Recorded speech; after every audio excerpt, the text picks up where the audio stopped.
طے کرتے ہیں اپنی پروسیڈنگز، یہ ان کا اس کا صحرا ان کا ہے.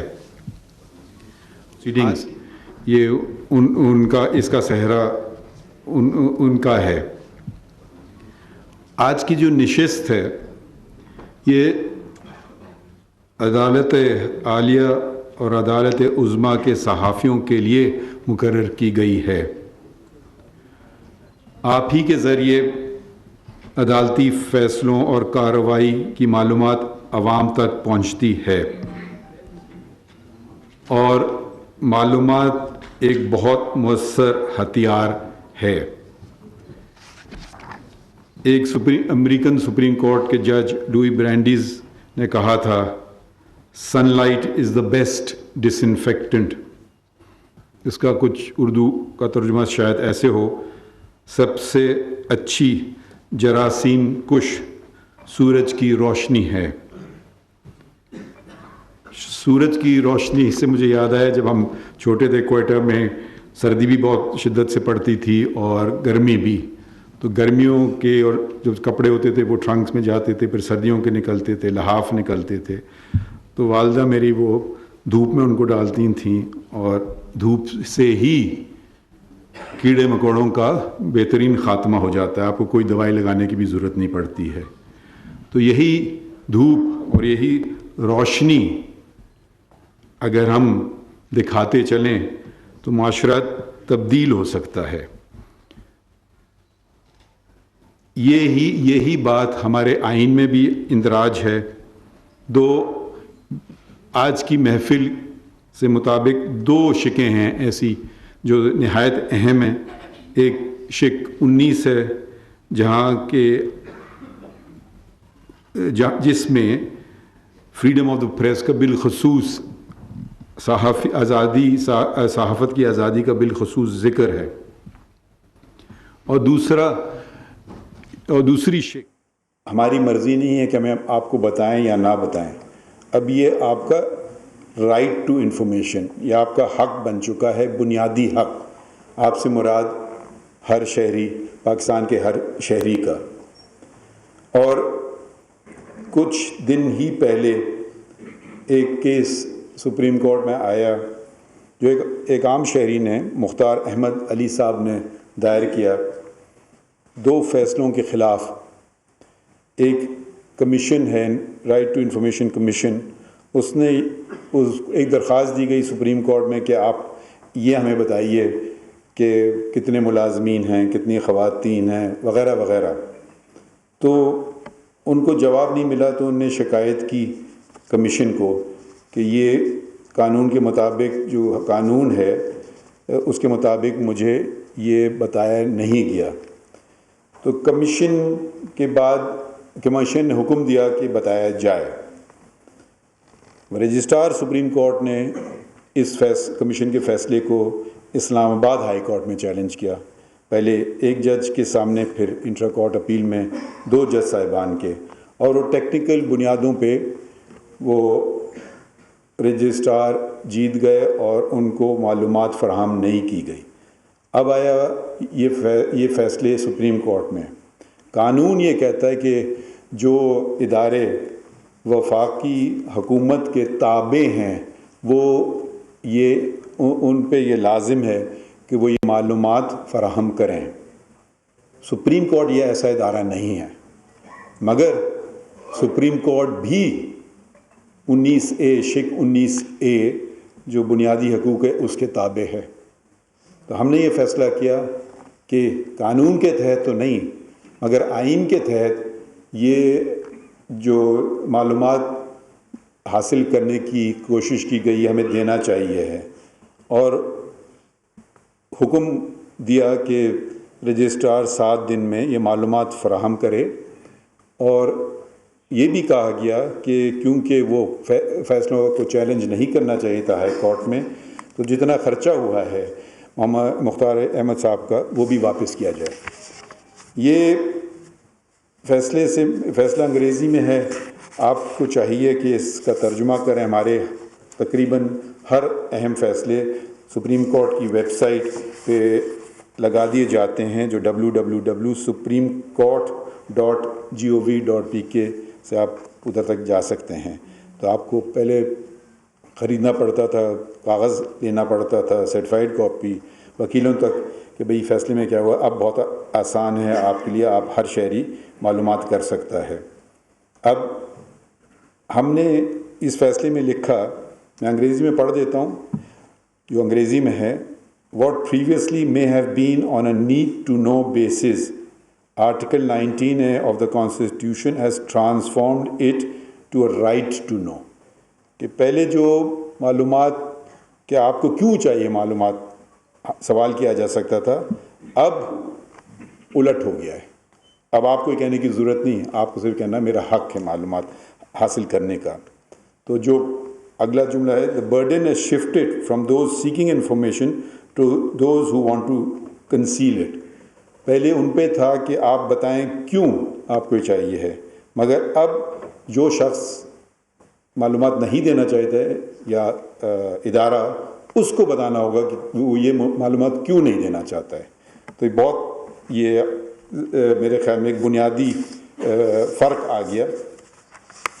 اور مزید کہا گیا کہ access to information is no longer a discretion granted through occasional benevolence but is now a fundamental right available with every Pakistani, which right may be invoked under Article 19A of the Constitution.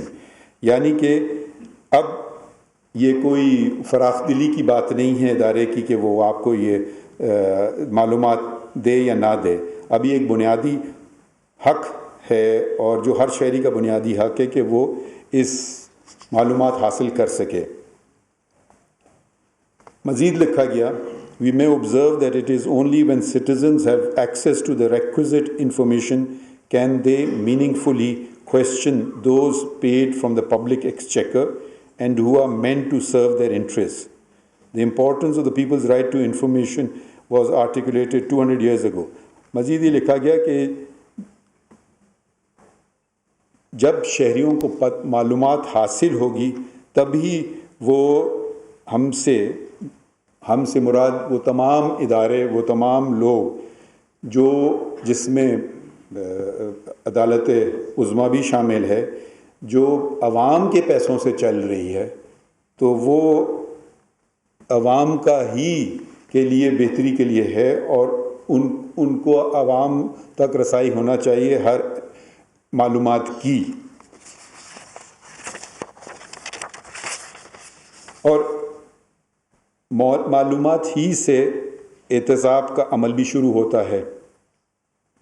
اب اسی عمل کو آگے بڑھاتے ہوئے جیسا آپ کو ذکر کیا گیا کہ 18 ستمبر کو میرا پہلا دن تھا, اور وہ اس سے پہلے ایک اور بات بھی ہوئی تھی. اس سے پہلے کوئی 4 سال تک فل کورٹ کی میٹنگ نہیں ہوئی تھی. تو فل کورٹ کی میٹنگ میں یہ میں نے پیش کیا کہ ہمیں لائیو براڈ کاسٹ کرنا چاہیے.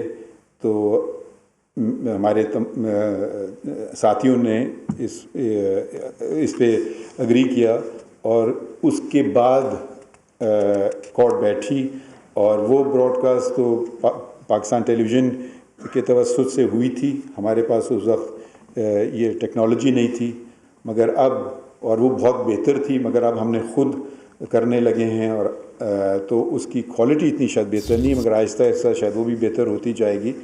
تو وہ اب ہوتے ہیں اہم کیسز, جہاں تک ہم سمجھ پا رہے ہیں اہم کیسز, ان کو ہم دکھا رہے ہیں کہ لوگ سمجھیں اور سوال اٹھائیں اگر وہ ان کو کوئی شک شبہ ہے, مگر وہ غلط فہمی کی بنا پہ کسی پر الزام کشائی نہ کریں, مگر سمجھنے کے بعد ہی ان کا حق ہے, بنیادی حق ہے. وہ یہ ضروری نہیں کہ ہر شہری کسی سے اتفاق کرے, اس کا بنیادی حق ہے کہ وہ اتفاق نہ کرے.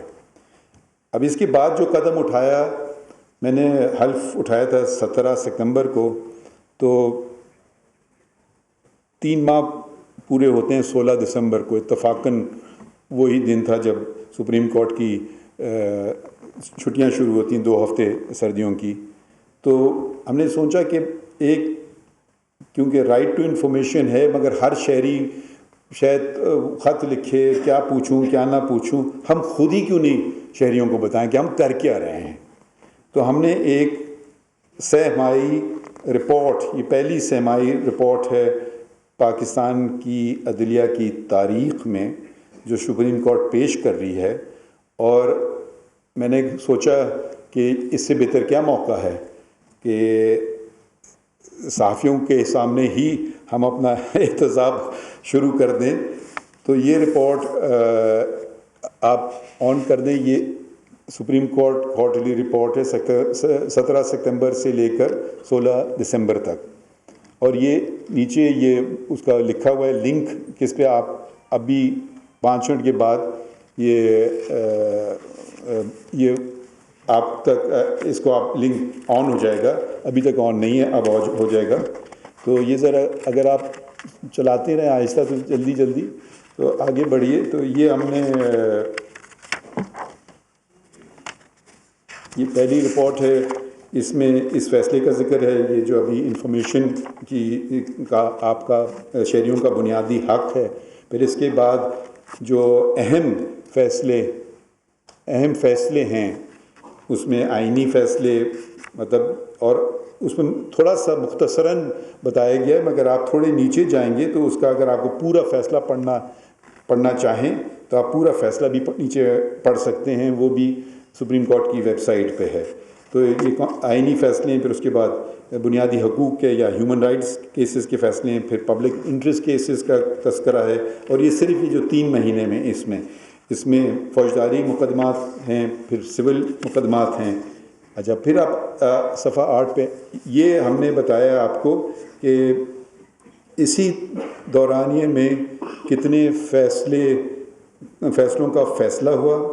اگر آپ پہلا وہ نمبر دیکھیے تو وہ 4467 ہے، اور یہ ہیں جو نئے مقدمے اندراج کیے گئے. اور جو مقدمے ہم نے نمٹائے گئے اسی وقت میں وہ 5305 ہیں. تو یعنی کہ تقریباً 850 مقدمے زیادہ نمٹائے گئے. اور یہ بہت کمی ہوا ہے سپریم کورٹ کی تاریخ میں کہ زیادہ مقدمے نمٹائے جائیں بلکہ اس سے کہ جو دائر کیے جائیں. اب اس سے اگر ایک مقدمہ بھی زیادہ دائر ہو رہا ہے، اس کا مطلب ہے وہ آپ کی پینڈنسی میں اضافہ کر رہا ہے.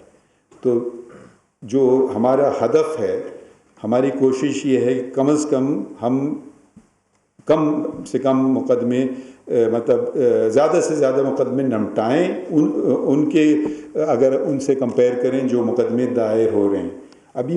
اور یہ ہر ہفتے ہم یہ آپ کو عوام کو بتاتے ہیں، وہ بھی سپریم کورٹ کی ویب سائٹ پہ ہے کہ اس ہفتے کتنے مقدمے دائر ہوئے اور کتنے مقدمے نمٹائے گئے. اس ہفتے یہ جو ہفتہ ختم ہوا ہے جمعے کو کل، تو 504 مقدمے نمٹائے گئے اور 335 نئے مقدمے دائر کیے گئے. تو پھر ایک دفعہ پھر آپ دیکھیں گے 170 زائد مقدمے نمٹائے گئے. تو یہ ہم نے اپنے آپ کو آپ کے سامنے احتساب ایک طرح سے آپ سمجھ لیں، کیونکہ پبلک ہی احتساب اس معنی میں نہیں کہ کوئی فوجداری کا، مگر ایک احتساب کا عمل تو شروع ہوتا ہے کہ اگر آپ کو پتہ ہے کہ آپ کے ادارے یہ نہ سمجھیں کوئی اور ادارہ، یہ ہر ادارہ پاکستان میں عوام کا ادارہ ہوتا ہے جو عوام کے پیسوں سے چل رہا ہے. تو یہ اس میں احتساب کا بھی عمل ہے، شفافیت کا اصول بھی یہ ہوتا ہے کہ بلا مانگے آپ معلومات فراہم کریں. تو یہ ایک کوشش ہے. اگر تھوڑا سا چلتے رہیں آگے، پھر ہم نے کچھ چیزیں بتائی ہیں. پاکستان کی تاریخ میں پہلی دفعہ خاتون ڈسٹرکٹ اینڈ سیشن جج رجسٹرار کے عہدے پہ ہیں، اور ڈیپوٹیشنز نیچے لکھا ہے، ہم نے ان کو واپس کر دیا جو اپنے وقت سے زیادہ تک بیٹھے ہوئے تھے. پھر ہماری فل کورٹ میٹنگ کا تذکرہ کیا گیا ہے. یہ اگلا ہے کہ جو پاکستان ٹیلی ویژن نے دکھایا پوری قوم کو، اور وہ بھی کافی ایک اہم مقدمہ تھا. پھر ہم نے بتایا ہے کہ ہم جو بار ایسوسیشن سے ملاقات ہوئی، وکیلوں سے ملاقات ہوئی، خواتین وکلاء سے ملاقات ہوئی، آپ دیکھ رہے ہیں کہ اطہر من اللہ صاحب بہت سمارٹ لگ رہے ہیں ہمیشہ کی طرح جی. اور پھر خیر آگے چلیے، کچھ گاڑیاں ہم نے واپس کر دیں. پھر اب یہ پریس ایسوسیشن سپریم کورٹ کے سے جو ملاقات ہوئی تھی سردار طارق مسعود صاحب سینئر پیونی جج اور میری، تو یہ تصاویر سپریم کورٹ کی عمارت کے سامنے کی ہے. یہ 4 اکتوبر کو ہوئی تھی. تھوڑا آگے چلیے، یہ آپ لوگ دیکھ سکتے ہیں جا کے خود. ہم نے کوئی 50 گاڑیوں کی پارکنگ اپنی طرف کر لی، جہاں سے ججز جاتے ہیں. یہ سارے کورٹ کے عملوں کی گاڑی ہے، جو سینئر آفیسر سے لے کے جہاں تک ہم جگہ تھی. تو اس کا فائدہ یہ ہوا کہ 50 گاڑیاں یہاں آ گئیں، تو 50 گاڑیاں جو پہلے پارک ہوتی تھیں پبلک کار پارک میں، تو وہ 50 گاڑیاں کی پارکنگ مزید لوگوں کو مل گئی. کچھ رکاوٹیں کھڑی کی گئی تھیں سپریم کورٹ کے سامنے، وہ ہٹا دی گئیں. انہیں آؤٹ گیٹ بنا دیا گیا. درخت ہم نے کافی لگائے. اور اگلی سلائیڈ آپ دیکھیں گی، اور اس کے پیچھے خفیہ کام ہو رہا ہے ہر ایک اس کے پیچھے.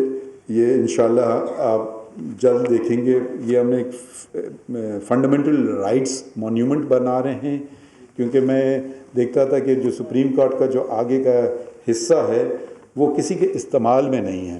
اور اکثر میں دیکھتا تھا وکیلوں کو چھوڑ کے باقی عام لوگ بھی آتے ہیں، کہیں سے کوئی آ رہا ہے تربت سے، تو کوئی کراچی سے آ رہا ہے، لاہور سے، تو وہ تصویریں آگے لیتے تھے. تو وہ سڑک پہ کھڑے ہوتے تھے، کوئی جگہ نہیں تھی ان کے بیٹھنے کے لیے. تو یہ اب کھلا ہوگا پبلک کے لیے، فری ایکسیس ہوگی. اور اس میں ہم ایک مونیومنٹ بنا رہے ہیں. آرکیٹیکٹ نے والنٹری کام کر رہے ہیں بغیر کسی پیسے کے. ڈیزائنر وہ بھی اسی طرح سے فری کر رہے ہیں کام، مگر یقیناً کانٹریکٹرز تو نہیں کریں گے فری. تو یہ جتنے بنیادی حقوق ہیں ان کا ذکر کیا جائے گا اس جگہ. اچھا، دوسری بات اسی کے نیچے اس کا تذکرہ ہے، اور میرے خیال میں یہ بھی ایک بہت اہم معاملہ تھا. سپریم کورٹ کی ایک رجسٹری آپ کو پتہ ہے، جیسے کہ ہر صوبائی دارالخلافہ میں ہوتی ہے، تو کراچی میں موجود ہے ایک، جو کہ ہیریٹیج پروٹیکٹڈ بلڈنگ میں ہے. تو اس سے تو وہ کافی ہے سپریم کورٹ کے لیے. مگر کسی وقت یہ فیصلہ ہوا تھا کہ نہیں، سپریم کورٹ کو بہت بڑی عمارت کی ضرورت ہے. تو تقریباً 7 ایکڑ زمین جو کراچی سے جو جانتے ہیں بالکل شہر ہائی کورٹ کے بالکل سامنے ان مہیا کی گئی، اور جس کا جو اس کی جو لاگت آ رہی تھی وہ 6 بلین روپیز ہے. تو میں نے بلڈنگ کمیٹی نے میٹنگ کی سیکرٹری ہاؤسنگ سے کہ بھئی یہ ہمیں اس کی کوئی ضرورت نہیں ہے، ہم جس جگہ ہیں وہ ہم تھوڑا بہت ٹھیک کر کے اسی وہاں گزارا کر سکتے ہیں. مگر اور یہ اچھی بات یہ تھی کہ زمین ابھی بلڈنگ جو تھی ابھی کھڑی نہیں ہوئی تھی، وہ جو زمین کے نیچے والا کام ہو رہا ہوتا ہے، فاؤنڈیشن اور بیسمنٹ، وہاں کا کام تھا. تو میں نے پوچھا کہ مگر یہ ہم آپ کو دیں گے تو پتہ نہیں کس کام آئے. تو اس بلڈنگ کو آپ مزید معلومات کی تو معلوم چلا کہ 36 فیڈرل عدالتیں اور ٹرائبیونلز کراچی میں ہیں. Sales tax appellate tribunal, accountability court, banking courts, اور یہ کراچی میں پھیلے ہوئے ہیں. وہ ایک کوئی پرائیویٹ عمارت میں ہے تو کہیں اور ہے، نہ پارکنگ ہے، نہ وکیلوں کے لیے پارکنگ جگہ ہے، نہ جو لیٹیگنٹس ہیں ان کے لیے ہے، ججز کے لیے صحیح طرح سے بیٹھنے کی جگہ نہیں ہے، اور خرچ، اور یہ سب کرائے پہ ہیں. تو میں نے کہا یہ جو آپ کی 36 فیڈرل کورٹس اور ٹرائبیونلز ہیں، ان کو آپ اگر آپ اس چیز کے لیے استعمال کریں گے تو پھر یہ میں آپ کو واپس کروں گا، کیونکہ یہ بلڈنگ کمیٹی نے فیصلہ کیا یہ نہیں ہوگا کسی اور کوئی اور فالتو وجہ سے اس کو استعمال کرنے لگیں. تو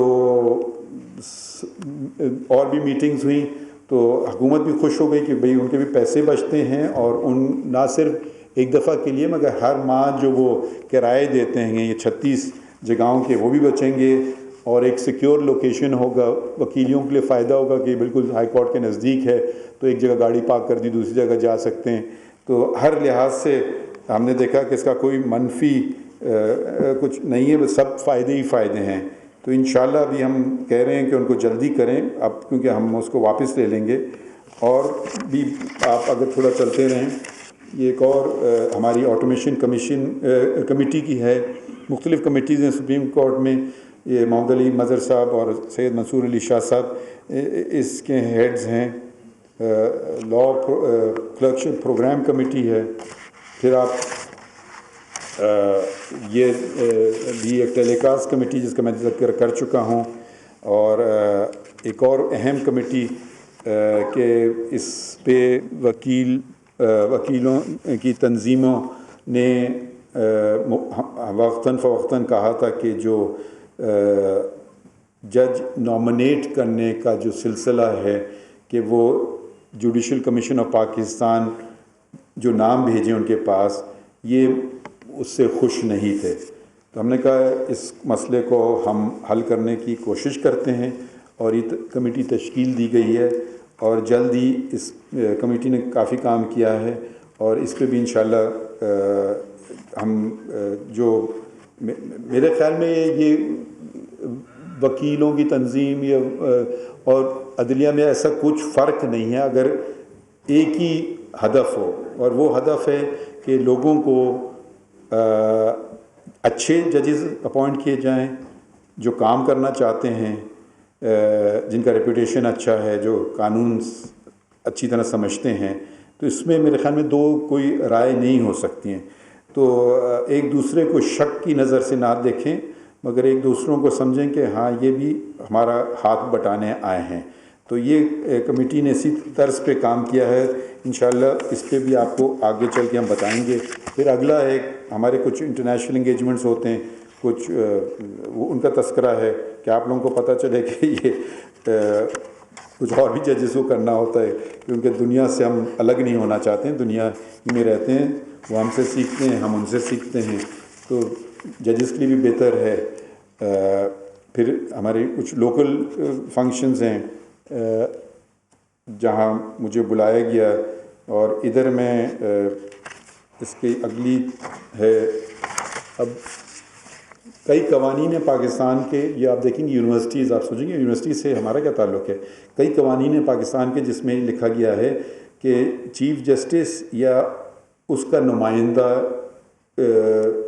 یونیورسٹی کے سنڈیکیٹ پہ یا بورڈ آف گورننس پہ ہوگا، مختلف نام استعمال کیے جاتے ہیں۔ تو ان میں سے ایک قائد اعظم یونیورسٹی ہے۔ میں کچھ کہنا تو نہیں ایسا چاہتا ہوں، مگر اس کو اگنور کیا گیا تھا پہلے۔ تو اگر آپ کو کسی قوم کی تقدیر بدلنا ہو تو میرے خیال میں تو اس کا ایک ہی طریقہ ہے، اور وہ ہے تعلیم۔ تو اگر تعلیمی ادارے بہتر ہو جائیں تو اس کے اور بھی بہت فائدے ہوتے ہیں۔ لوگ باہر تعلیم لینے نہیں جائیں گے، ملک کا فارن ایکسچینج بچتا ہے، نہ صرف یہ بلکہ باہر والے لوگ بھی پاکستان کی طرف آ سکتے ہیں کہ یہاں کے تعلیمی ادارے جو ہیں ان کا معیار بہت اچھا ہے، تو آپ فارن ایکسچینج کما بھی سکتے ہیں۔ تو یہ میں نے اپنے آپ خود ہی کیا قائد اعظم یونیورسٹی کی سنڈیکیٹ کی میٹنگ میں، اور یہ 22 ستمبر کو کچھ دن بعد ہی میرے چیف جسٹس بننے کی ہوئی، اور اس میں ایک بہت اہم فیصلہ لیا گیا کہ جو مارشل لاء کے زمانے میں جو وہ اسٹوڈنٹ یونینز پہ پابندی لگائی گئی تھی مارشل لاء آرڈر 84 کے تحت، ہم نے کہا کہ بحال کی جائیں اسٹوڈنٹ یونینز۔ تو یہ پہلا یہ ادھر فیصلہ ہوا اس قائد اعظم یونیورسٹی میں۔ اگلی میٹنگ انٹرنیشنل اسلامک یونیورسٹی کی تھی جس کے چانسلر صدر پاکستان ہیں، تصویر میں آپ دیکھیں گے کہ وہ بھی بیٹھے ہیں، اور یہ بہت اہم یونیورسٹی ہے۔ دوسرے 2-3 اداروں کا بھی ذکر ہے اسی رپورٹ میں، ایک جوڈیشل کمیشن آف پاکستان کا، 2 ججز، ایک نئے جج آئے سپریم کورٹ میں جسٹس عرفان سعادت خان صاحب، اور چیف جسٹس ہم نے اپوائنٹ کیے سندھ ہائی کورٹ کے جب وہ سپریم کورٹ لائے گئے، تو یہ میٹنگز 2 میٹنگز ہوئیں ان کی، چیف جسٹس عقیل احمد عباسی صاحب سندھ ہائی کورٹ کے مقرر ہوئے۔ تو اگلا ہے سپریم جوڈیشل کونسل کا۔ سپریم جوڈیشل کونسل کو بھی کوشش کی جا رہی ہے کہ اس کو کوئی طریقے سے چلایا جائے، تو یہ نہیں کہ ایک اٹھا لیں کمپلینٹ پرانی نہیں نئی اور پرانی کو رہنے دیں۔ تو ہم نے جو پرانی سے آغاز کیا، جس میں وہ پروسیجر میں دیا گیا ہے کہ پہلے یہ کمپلینٹ بھیجی جائے گی کسی جج کو جو کہ سپریم جوڈیشل کونسل کا ممبر ہے، وہ اپنی رائے دے گا۔ تو جن میں رائے آ چکی تھیں، میرے خیال میں 30 یا 32 تھیں، ان سے ہم نے آغاز کیا، تو وہ کمپلینٹ چلیں۔ اب میں نے کچھ دن پہلے مزید جو ہمارے پاس کمپلینٹس پڑی ہوئی ہیں، کچھ 101 ہیں، وہ میں نے ججز کو بھیجیں دیکھنے کے لیے کہ وہ اپنا اوپینین دے۔ تو مطلب اگر یہ چیزیں ہوتی گئی ہوتی تو میرے خیال میں اتنی کمپلینٹ جمع نہیں ہو گئی ہوتی۔ تو مگر اب دیر آئے درست آئے جیسے کہا جاتا ہے کہ پتہ نہیں آپ لوگ اگری کریں گے یا نہیں۔ ایک اور ادارہ بھی ہے، بہت اہم ادارہ ہے، جو ہمارے اب ججز کبھی کبھی وکیلوں کو بھی بلایا جاتا ہے، فیڈرل جوڈیشل اکیڈمی کا، یہ بھی ایک قانونی ادارہ ہے۔ اس کی بھی میٹنگ کئی سالوں سے ہوئی نہیں تھی، تو اس کی میٹنگ میں تمام چیف جسٹس صاحبان جو اس کے ممبران ہیں بورڈ آف گورنرز کے، انہوں نے شرکت بھی کی۔ لا منسٹر نے، جو کہ وائس چیئرمین ہے، میں اس کا وہ ہوں چیئرمین، اور اٹارنی جنرل بھی اس کے ممبر ہیں۔ تو یہ سب پورا بورڈ آف گورنرز نے کی میٹنگ ہوئی۔ یہ میٹنگ ہوئی تھی 25 ستمبر کو، اور سب اس میں شامل تھے جتنے بورڈ پہ تھے، اور میں نے منتخب کیا ڈائریکٹر جنرل اس ادارے کا۔ اور کیونکہ یہ اتنا کام ہوتا ہے چیف جسٹس کا کہ اگر آپ ہر چیز خود کریں تو کبھی کبھی ہوتا ہے کہ کچھ بھی آپ نہ کر پائیں، تو سید منصور علی شاہ کو میں نے ایکسپرٹ ایڈوائزر، یہ نہ سمجھیں کہ ان کو مزید پیسے ملتے ہیں، مزید کام کرنا ہوگا، مگر تو ایکسپرٹ ایڈوائزر کے جو ہوتا ہے نا روزانہ کے معاملات وہ دیکھ سکیں، اور یہ نہیں کہ بورڈ میٹنگ تو کبھی کبھی بلائی جاتی ہے، تو ان کو نامنیٹ کیا، اور ان کے مشورے پر ہی ہم نے 4 جوڈیشل آفیسرز کو بھی اپوائنٹ کیا ہے جو یہاں ٹیچرز ہیں۔ یہ اگلے دن اس کا بھی فنکشن ہوا تھا، تو شاید آپ اس سے بخوبی آپ کو علم ہو اس کا۔ تو یہ ایک آپ تک معلومات پیش کی جا رہی ہے سپریم کورٹ کی طرف سے پہلی دفعہ۔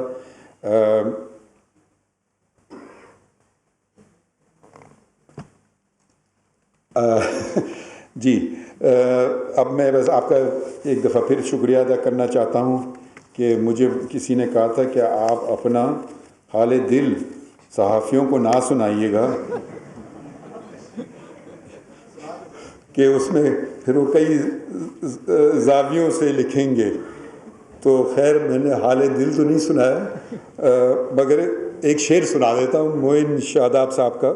صحافیوں کو کہاں حال دل سنا بیٹھے، ذرا سی بات کئی زاویوں سے لکھیں گے۔ تو مگر کیونکہ حال دل نہیں سنایا گیا تو یقین ہے مجھے کئی زاویے نہیں آئیں گے۔ اور میں ایک چیز پہ جو میں اپنے سمجھتا ہوں ایک بہت اہم بات ہے، اور وہ انگریزی میں ہے مگر اس کا ترجمہ کوشش بہتر کرنا چاہوں گا۔ The truth shall set you free۔ سچائی ہی میں ہماری نجات ہے۔ آپ اور ہمارا ہدف ایک ہی ہونا چاہیے۔ کبھی آپ ہم سے اگری کریں نہ کریں وہ آپ کا حق ہے، مگر ہدف میرے خیال میں اس میں کوئی فرق نہیں ہے، نہ صرف آپ کا بل ہر شہری کا۔ پھر میں ایک دفعہ شکریہ ادا کرتا ہوں کہ مجھے آپ لوگوں نے بلایا اور اس اہم ورکشاپ میں شرکت کا موقع دیا۔ شکریہ۔